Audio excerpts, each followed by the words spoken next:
दोस्तों नमस्कार। भारतीय रक्षा अनुसंधान और विकास संगठन डीआरडीओ ने देसी स्टेल्थ ड्रोन की दूसरी सफल उड़ान पूरी कर ली है। इस ड्रोन का नाम है autonomous flying wing technology demonstrator test flight. इसका कर्नाटक के चित्रकूट स्थित एरोनॉटिकल टेस्ट रेंज में किया गया। अमेरिका के B-2 बमवर्षक की तरह दिखने वाला ये विमान पूरी तरह से ऑटोमेटिक है। यह खुद ही टेक ऑफ करता है, मिशन पूरा करने के बाद खुद ही लैंडिंग करता है। यह उड़ान भविष्य के मानव रहित विमानों के विकास की दिशा में महत्वपूर्ण टेक्नोलॉजी को साबित करने के मामले में एक प्रमुख उपलब्धि है। बता दें कि इस ड्रोन को बेंगलुरु स्थित एरोनॉटिकल डेवलपमेंट इस्टेब्लिशमेंट ADE ने बनाया है। यह एक छोटे टर्बोफैन इंजन से उड़ान भरता है। विमान के लिए उपयोग में लिए जाने वाले एयरफ्रेम, अंडर कैरिज और संपूर्ण उड़ान नियंत्रण और एवियोनिक्स सिस्टम स्वदेशी है। इस ड्रोन के निर्माण से 21वीं सदी के युद्धों में मानव रहित हवाई वाहन यानी UAV एक अभिन्न हिस्सा है। इस दशक में हुए सभी युद्ध संघर्षों में UAV के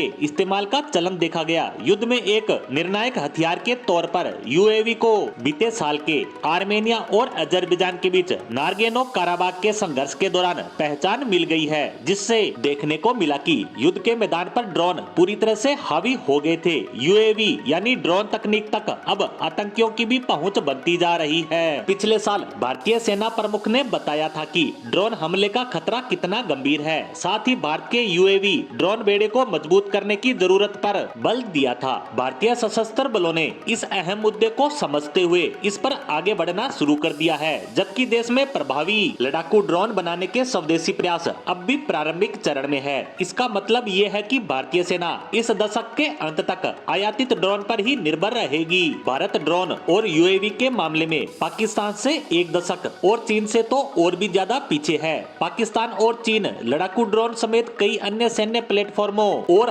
हथियारों को विकसित और पाने के लिए एक दूसरे के करीबी सहयोगी की भूमिका निभा रहे हैं। इसीलिए भारत ने बनाया है रहस्यमय स्टेल्थ ड्रोन घातक। पिछले साल ही इसकी तस्वीर सामने आई थी, परीक्षण भी हुए थे। स्टेल्थ विंग फ्लाइट टेस्टेड बुलाया जा रहा है। इसकी संपूर्ण जानकारियों को पूरी तरह से गुप्त रखा गया है। पिछले साल भारतीय सेना ने 75 लड़ाकू ड्रोन के साथ स्वार्म ड्रोन तकनीक का सफलतापूर्वक प्रदर्शन किया था, यानी भारत ड्रोन के जरिए हमला करने में सक्षम है। फिलहाल DRDO के वैज्ञानिकों ने इसके आकार, वजन, रेंज आदि के बारे में कोई जानकारी नहीं दी है, लेकिन ये माना जा रहा है कि यह 30,000 फीट की ऊंचाई तक जा सकता है। इसका वजन 15 टन से कम है। इस ड्रोन से मिसाइल, बम और प्रेसिशन गाइडेड हथियार दागे जा सकते हैं। इस ड्रोन के अभी के प्रोटोटाइप की लंबाई 4 मीटर है, विंग स्पैन 5 मीटर है। यह 200 किलोमीटर की रेंज तक जमीन से कमांड हासिल कर सकता है, जिसका आने वाले समय में विस्तार किया जाएगा।